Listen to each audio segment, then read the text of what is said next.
Ladies and gentlemen, football fans of North Central Ohio, you are now entering the Friday Night Pigskin. So get strapped in, lay some tide and get right for big hits, top plays, and highlights. All coming your way from under the Friday night lights. The most exciting sounds and sights, gridiron action to serve your viewing delights. Let's go.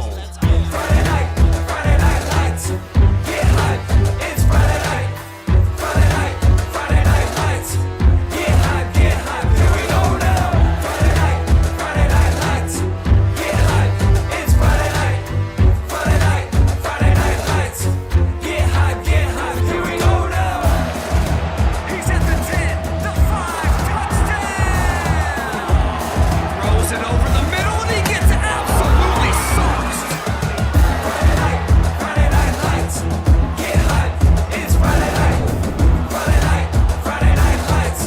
Get hype, here we go now.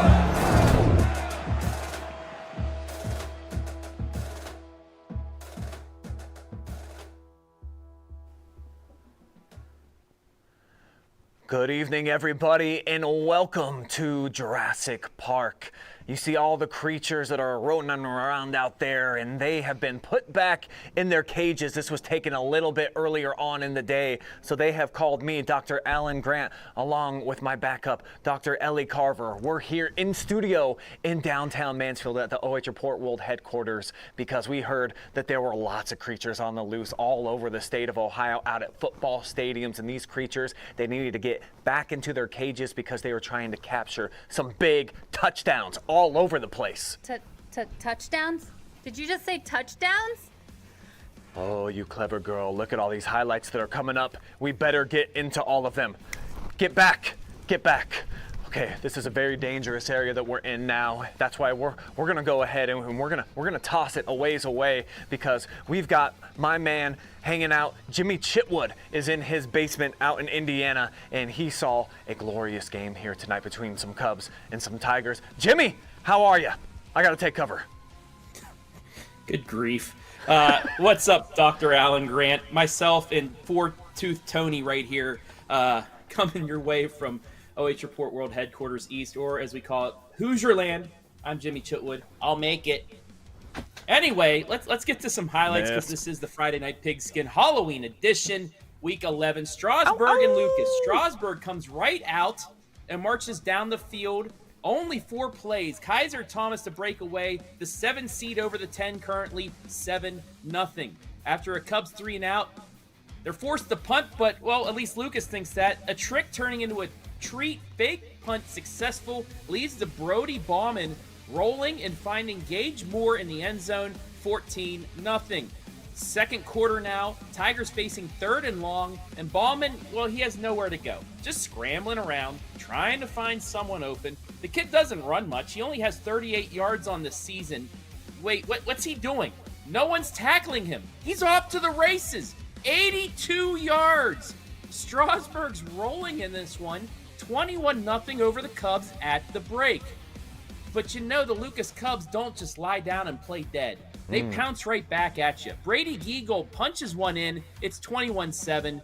Then after a defensive stop, he is going to do it again and hold the phone. Lucas right back in this one, down 21-14. Strasburg now, late in the fourth quarter, a chance to ice it with his 27-yard field goal, but it's wide right. Lucas has life. They have a chance. But now they face a 4th and 5, and they're going to go into the trick bag. It's a halfback pass. Tim Daly's open, but he overthrows him.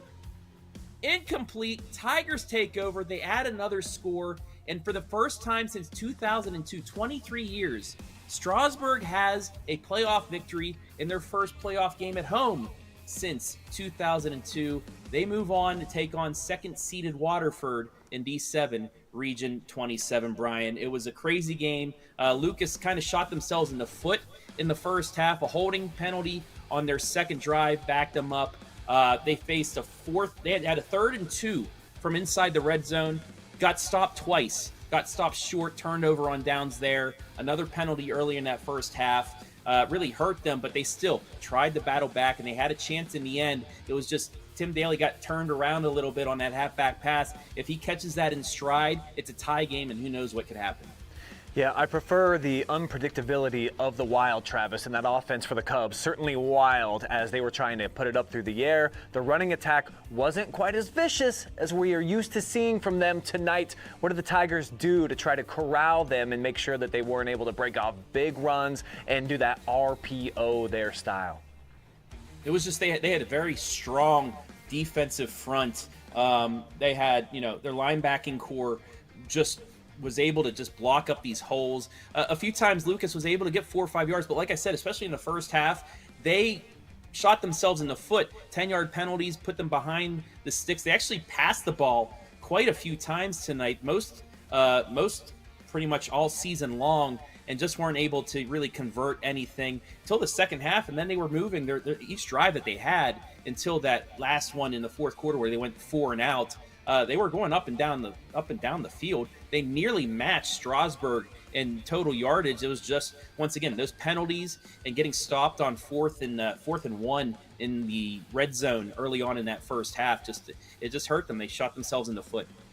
And it sounds like it's been since the Jurassic ages, since the Tigers have actually won a playoff game. So what was the environment like out there with all those Tigers running around and the field goods, Travis? Because they were on the loose, they were prowling, and they got the win moving on into Week 12.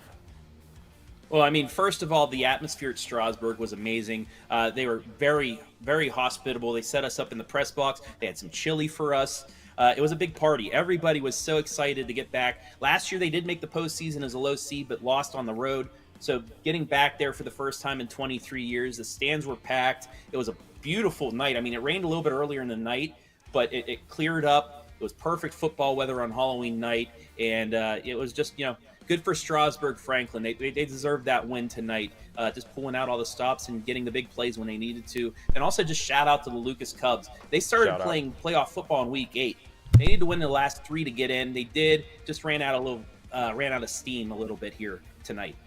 So the streak, it continues for the Cubs. They get into the postseason 12 straight years and running for them. So we do salute Coach Jimmy Sweat and the gang.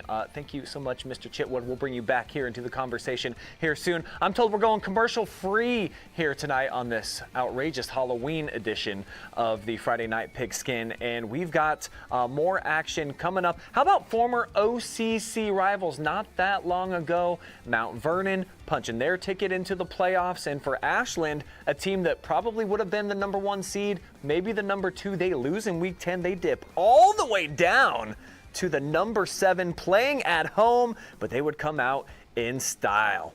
Mount Vernon started off the game pretty rough. They had an interception leading to this. Nathan Bernhard to Killian O'Brien, 27-yard connection for the 7-zip lead. The Jacket offense able to answer back immediately, though, ensuing drive. 71 yards, get ghost Mason Richards. Touchdown run here. We're all square, and for an Ashland team coming off of a loss on the road at Lexington, are they going to scramble? Well, they are, but only in this way. Bernhard, 17 yards out of the backfield into the end zone, and then they would force a 3 and out to start the second quarter, leading to this. Bernhard, Gabe Baith, corner of the end zone. They extend their lead out by 14. The Ashland D would stuff Mount Vernon again. The Arrow offense not slowing down. Bernhard to Baith, the B&B show. 56-yard strike this time. A couple of turnovers later for both teams. Eventually, Mount Vernon trying to get back into the picture. 1-yard QB keeper Richards for the second time. Tasting Pater, good. It's 28-13.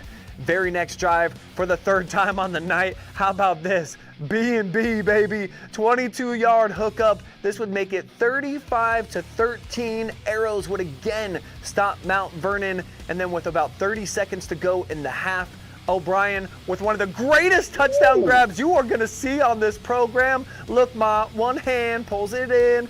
Big time lead at the break. That was huge. And they would start cooking from there.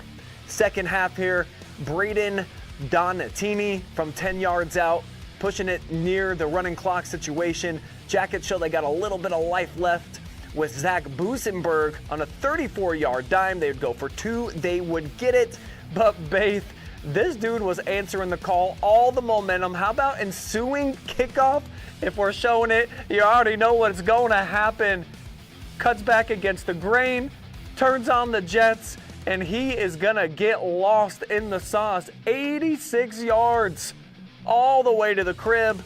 And with the running clock kicked in, Ashland would go on to win this one 56-21, so no problem for them getting back on track after we saw Lexington knock them off in a wild game last week, 43-35. So it's good to see Bernie and the boys start kicking it into high gear. They got to go on the road, though, next down in Columbus area. St. Francis de Sales, the next opponent for them that's waiting the number 2 seed in region number 7. And for Mount Vernon, their last playoff berth, it was a long time ago, folks. I think actually when the original Jurassic Park came out, 1993.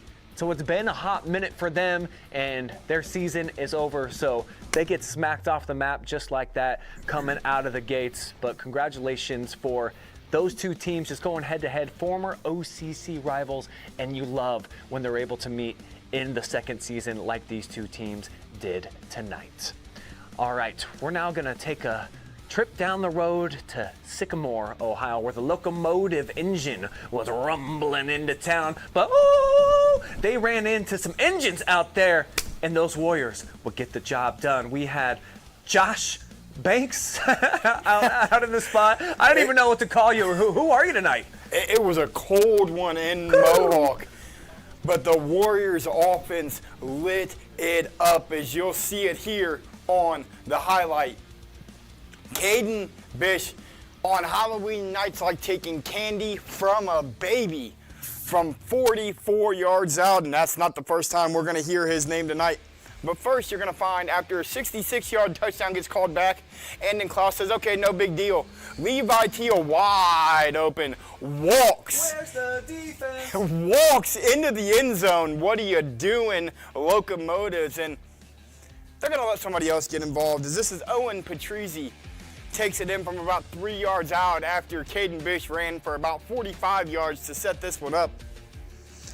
First play of half number 2.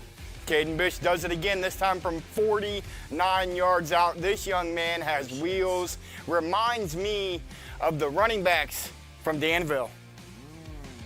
How about one more? This one, though, this is a power run as he drags 4 Locomotives into the end zone with him. The train did not stop. Come on, ride that train. One more for Mohawk. Klaus is going to find Levi Teal again, rolling out, throwing a dime to the corner of the end zone. The Locomotives are going to tack one on at the end as Hayden Sharps will find Jacob Lyons from 15 yards out for their only touchdown of the night.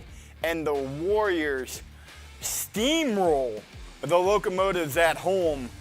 And I mean, Caden Bish is a monster on the ground for this Warrior offense. 12 carries, 189 yards, 3 scores, and then Levi Teal goes 4 catches for 165 yards and 2 scores. Their offense is phenomenal. They got absolutely shelled last week. It was like a T-Rex against a pterodactyl in that matchup, and they just got all mangled in that one. So bouncing back, they do get that taste of home cooking there. What was your favorite part about what we saw from the boys up in Sycamore and the Warriors taking care of those Locomotives? It was the defense all night long. They shut down the Locomotives offense. They came in averaging over 300 yards a game. They held them to 156 yards, and that defensive front for Mohawk is like the abominable snowman going after the little people. It's unstoppable. Yeah, they looked really sharp on both sides of the football tonight, Josh. Now what lies ahead for them? I know they got to go on the road. What is next up off in the distance for those Warriors? They're going to travel up north. They're going to go to Leipzig and take on a 9-1 Leipzig team who they have a very good opportunity to beat and move on to a regional semifinal if they play the way they played tonight. The N10 schedule really got them ready for playoff football, and we're going to see if they can continue to grow and keep getting better as the second season moves along. Yeah, the Leipzig Vikings right now 9-1. Their only loss didn't look good for them. They got shelled 52-0, but against an undefeated Liberty Benton team. So it's going to be a very interesting matchup. I think we're probably going to have to send Abominable Banks up there into the Great Northwest to see if you can tackle that type of territory. Yeah. Hey, I'm down to travel up that way and cover this Mohawk team because they haven't lost with me there yet. They beat Carey when I was with them at Carey. They win the playoff game tonight.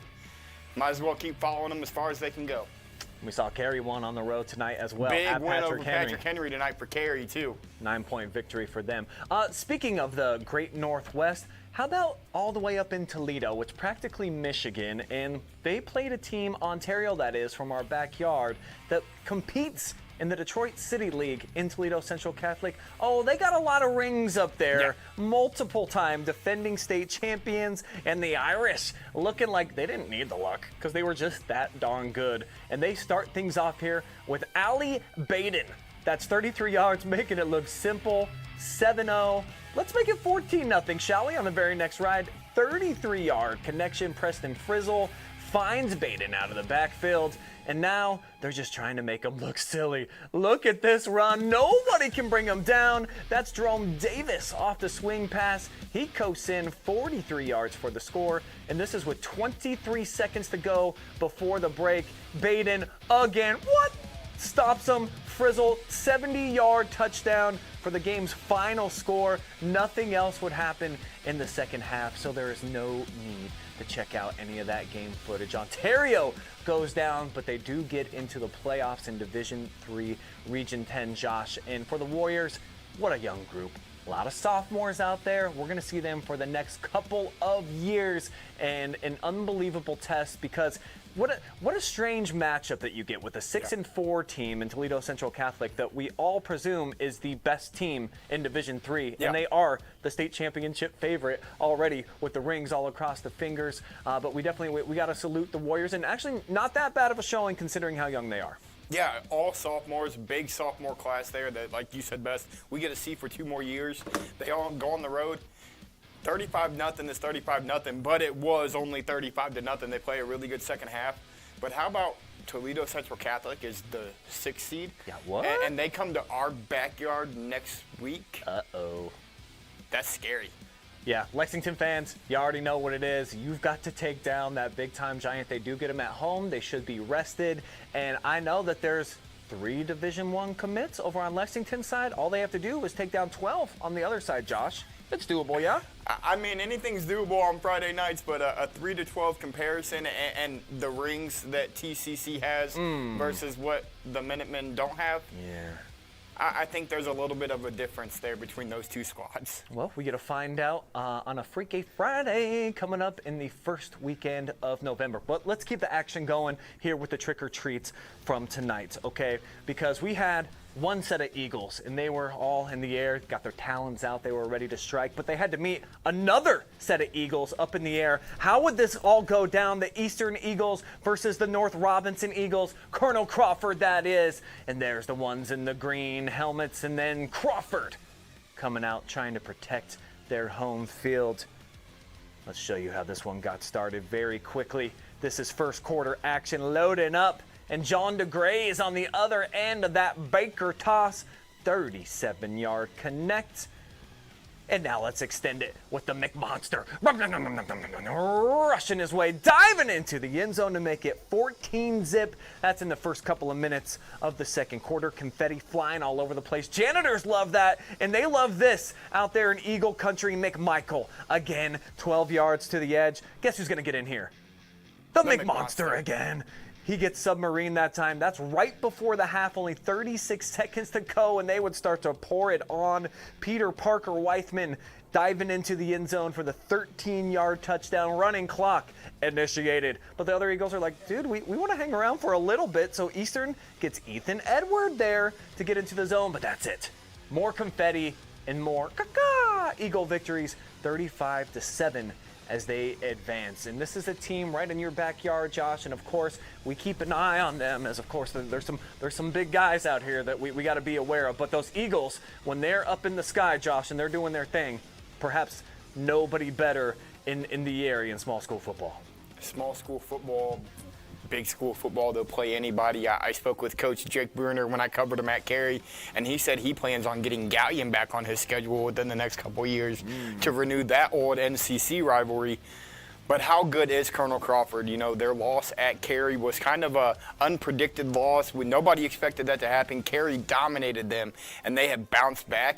But how about we talk about this, Brian? Who would have thought that Week 12 would be the Colonel Crawford Eagles on the road at the Mount Gilead Indians, and we get to be a part of that next week. Indians, Eagles, who's got the advantage? Well, with that very question stated, let's bring in the former chairman of the KMAC League, and that, of course, is Mr. Jimmy Chitwood. Jimmy, Mount Gilead, they are geeked. I talked to their AD earlier today. They're already looking forward to the invitation to have OH Report out there down on the reservation. So give me a breakdown, of course, because Colonel Crawford, their only loss at Carey, and kind of one where they didn't play their best. Mount Gilead, just one loss, but they kind of got shelled in a game where they didn't play their best. What gives in this edition? Well, I mean, first, shout out to Cousin Eddie that's with you. I mean, Christmas season has begun 2 minutes ago. So, Cousin Eddie, nice to see you, sir. Make sure you just don't let out your toilet on the RV into the crapper's full. full. Anyway, Let's let it loose. Anyway, I was talking to Coach Mike Reed earlier this week, and he said, "Hey, are you guys going to be streaming the Crawford game?" I said, "Yeah." He said, "I'm going to be there scouting." But the boys, they want to all gather in the locker room and watch this one to get a scout on. So Mount Gilead's already into game week against Colonel Crawford for this one. They expected the Eagles to win this. But, I mean, Mount Gilead's got such a big offensive and defensive line. They have the human bowling ball and Carson Barnum that can carry it 30 to 40 times and not get tired. But the Eagles have the passing attack. This is the main key right here, I believe, in this game is, can Mount Gilead get enough of a pass rush to shut down the passing attack of Colonel Crawford? You saw it with Northbourne the second half of their game, their 2-point victory. The Golden Knights started getting that pass game going, and they needed to stop a 2-point conversion to escape that one. So it's really going to be down to the passing game, because I think the Indians might have the slight advantage with the line and the run game. It's just the pass game. Can they stop that? Yeah, the Indians defense, it's a Tyrannosaurus Rex, as you can see. You can't outrun it. You just hope that it loses interest. That's not going to happen next week down on the reservation. How about a great 8-9 matchup that we've got moving pictures for coming up here next from the Colt Corral? Clear Fork coming off of a loss in Week 10. Orville coming off of a loss in Week 10. A couple of rivalry losses. Both teams feeling like they weren't quite sure what to expect out of each other, but the Colts, with that taste of home cooking, would come out in opening drive. They've been struggling on this side of the ball, not on this drive. 2 big, long runs from Schlosser. He pokes it into the end zone from a couple of yards out, and they take the lead only 3 minutes in, but right back the other way. You knew that Orville was going to respond. Hostetler jumps into the end zone here from a couple of yards out. Parker evens it up at 7 apiece. And this would initiate a 28-0 run for the Red Riders here on the road.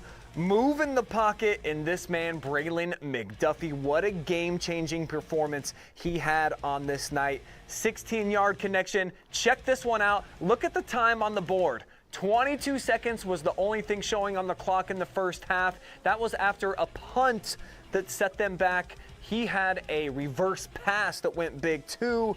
So at the break there when the bands were playing, it was 21-7. Now it's 28-7 because the quarterback getting in a little bit of Kraft mac and cheese in there. But the Colts, they would rally back. Porter Schmidt not wanting his senior season to end. That was right in front of the Stampede. But Kraft himself, he's like, hey man, I got it too.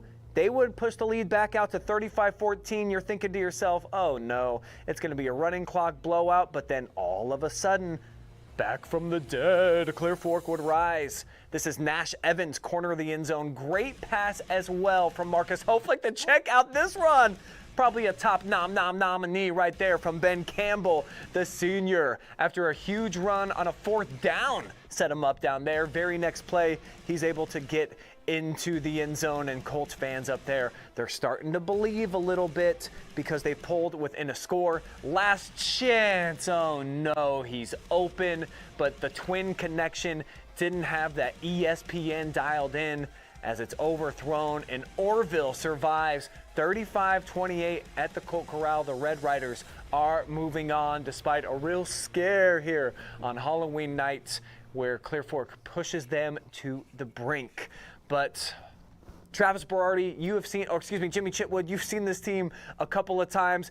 In that connection, my co-MVPs tonight were Kraft, who was awesome. In the first half, he only had one incomplete pass. It ended up being an interception in the end zone where he got a little bit of pressure. But when him and McDuffie, when they've got it locked in Clear Fork, they just decided they were going to line up and go man-to-man defense across the board. Braylon beat him for about 200 yards receiving through the air, and then I just like the consistent, the dinks, the dunks, and then all of a sudden they would fake one and they would go deep over the top. I think this Orrville team, even though they got to go to Shelby next, they might have the offense that can try to hang around in that game until late in the third or even in the fourth quarter. Yeah, isn't McDuffie such a stud?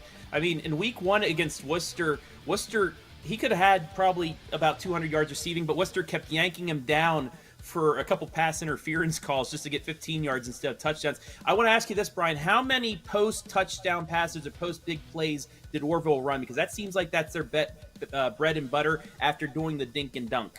What ended up happening in the second half, and I do credit Clear Fork, is they started double and triple teaming Mr. McDuffie. So he was kind of taken out of the equation. They didn't have a stop in the game on defense, that being the Colts, until the fourth quarter. They had scored on every single drive with the exception of the interception.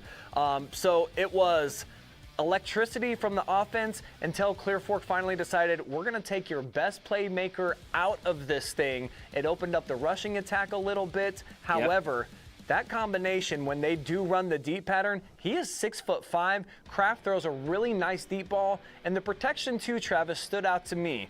The way that they can move the pocket and his mobility, he throws really well going to his right, not that bad going to his left either. So to my point, Josh Banks, Abominable Josh, or Cousin Eddie, it feels like they could get in a shootout potentially with Shelby. We've seen the Whippets play some great defense, but they've also allowed a couple of teams that have premier offenses like this one kind of hang around in the contest until late. Yeah, the biggest comparison is the Galleon Tigers earlier in the year with Jacob Chambers, who's a big, deep threat. Galleon scored the most points Shelby gave up all year, and now you're facing maybe a more mobile and better quarterback than what the Tigers have, and a 6'5" speedster that can probably outrun just about anybody on the football field. It's going to be fun to see whether it's Brady Bowman or Braden DeVito matched up outside against McDuffie, and can either one of them stop him? It's going to be so fun. We talked about it quite a bit. Oh, watch yourself. Watch yourself, Josh. They're everywhere. They are everywhere. You got to duck and dodge when you're out here, just like the players out on the field. But definitely looking forward to that second round matchup. Shelby, the biggest favorite of any of the regions, 28 of them in the state. They're given a 98% chance, from what I saw on some of the predictors, of moving on to the state Final Four, where inevitably we feel like they're going to play Glenville. But hello, that's why they play the games. Can't wait to see what happens in week number 12. A team that hadn't been in week 11 at home ever, and I'm talking never, ever, ever. That is Buckeye Valley. The Barons were at home tonight, and they've got kind of a traditional new school power that was out there playing in Athens, and we had our man, Bryce Coder, on the call for this one. Bryce, I got to start with the environment, man, because when you've never done something, I got to anticipate that the anticipation was pretty crazy down there in your neck of the woods tonight.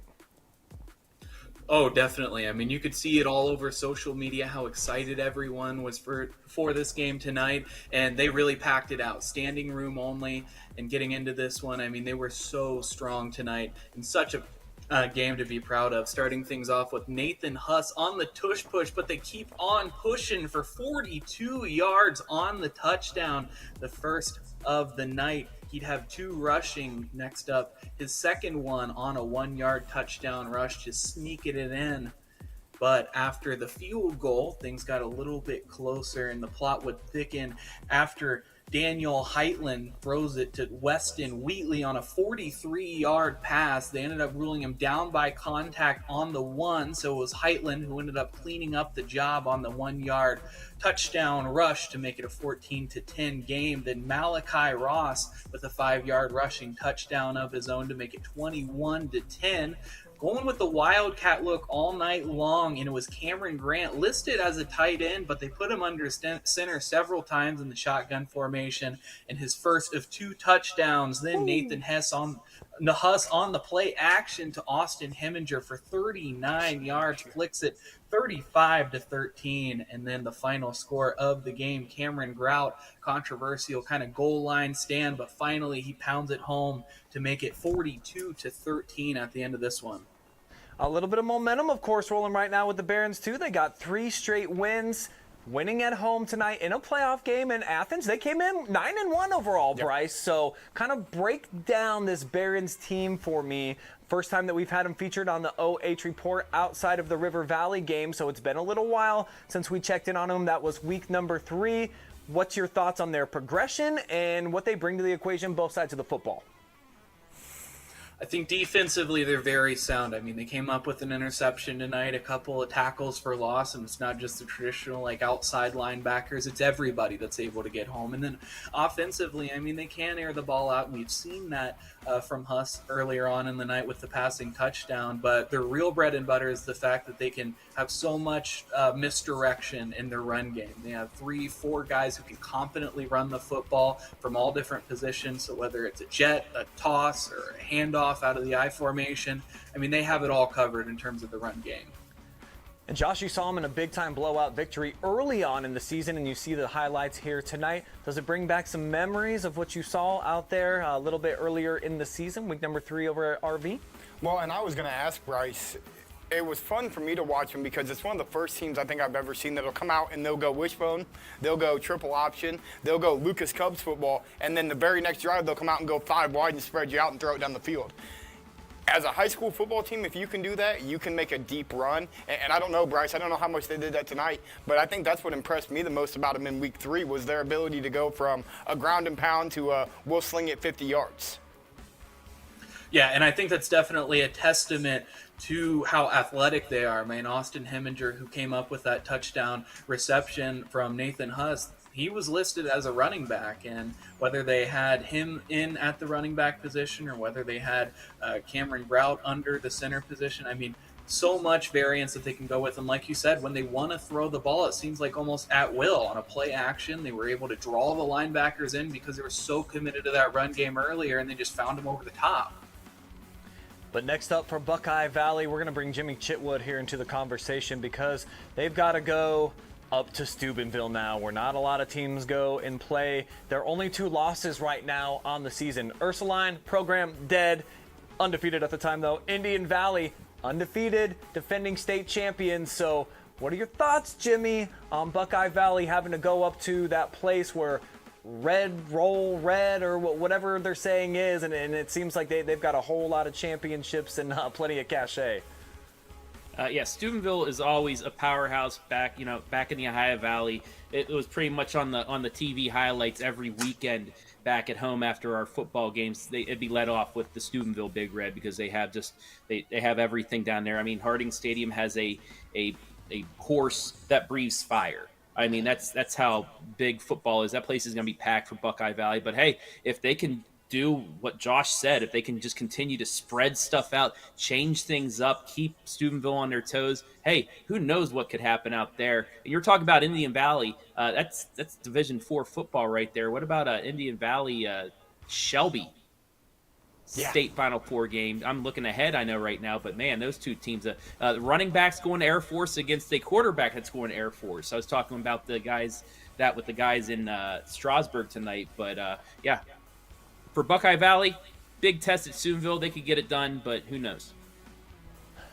All right, I guess we'll just have to wait and see if we can just even survive the night, Bryce. So, hey, thank you for calling in, man. I thought I saw like a pterodactyl or something floating around out there in your kitchen. So take a look at that. Swat them down if you need to, and we'll see you next week. Walnut Ridge at Big Walnut, buddy. The Battle of the Nuts. Thanks so much. See ya. All right. Coder's got his hands full. So do I here. So I'm going to send it back to Jimmy. Hey, let's take us back to K-Mac country, except for on the road. Yeah, I'm going to take this, me and Four-Tooth Tony, he's a fan of the OH Report. But Jonathan Langdon, he's on the road back He's from on the the Spirit Ohio Bus. River because he was covering this game with the Danville Blue Devils on the Spirit Bus right now. If you're watching, Jonathan, hey, great call tonight, but let's just go to the highlights as they went to Harding Stadium where they had the breathing horse. Not for Catholic Central, though, because they didn't score. Parker Proper for Danville, right off the bat, 3-yard score. It's 8-0, and it isn't Danville football in the playoffs without an onside kick. Briggs Wallace, right to West Payne. They get it right back, and then Cy Wallace. I mean, how many times has he done stuff like this season? 42 yards just like that, 16-0 Blue Devils. This is not a replay of earlier. This is another onside kick. Briggs Wallace, 2 for 2. Danville does not score off of this. However, later on, they will get another touchdown. Down the sideline, he is going to be gone. Blue Devils add on right there with the touchdown. Now, Briggs Wallace, he had the onside kick. Now he's going to catch one, breaks a defender, pushed into the end zone. It is 32-0, still in the second quarter. Following an interception, Danville back on the run again. Carson Proper, 15-yard touchdown catch. It's 40-0. And then let's start the second half with Briggs Wallace once again, kicking the onside kick, getting the recoveries. And now he's going to break tackles, get off on one side to the other of the field, and he is off to the races. Jitterbugs the kicker. He's gone. Kickoff return touchdown, 48-0. Danville, final score 54-0. They made the 2-hour drive out to the Ohio Valley to Steubenville, Ohio, and completely demolished Catholic Central, a small school favorite back in the Ohio Valley, usually as well in the OVAC. But Danville just goes and looks like they're a 1 seed tonight. And that's what they've been doing under Coach Blum. That's all they do is they just perennially, they're getting into the playoffs. They're going deep, deep, deep. But now they got to go back on the road. Another nice long drive for them, taking on Fisher Catholic. And you know these Blue Devils, man. You see kind of they used to have Boom and Zoom. And I forget, what do they got? Flash and Dash now this year. I mean, the brothers are fantastic. So how do you feel about this Danville team getting beyond Week 12 and starting really to get into the meat of the playoffs here, Trap? I was texting back and forth with Jonathan before the show, and I mean, this, other than the top seed, and you know who the top seed is, the Hillsdale Falcons, it's kind of even the rest of the way there. I wouldn't be surprised if Danville can go and knock off Fisher Catholic.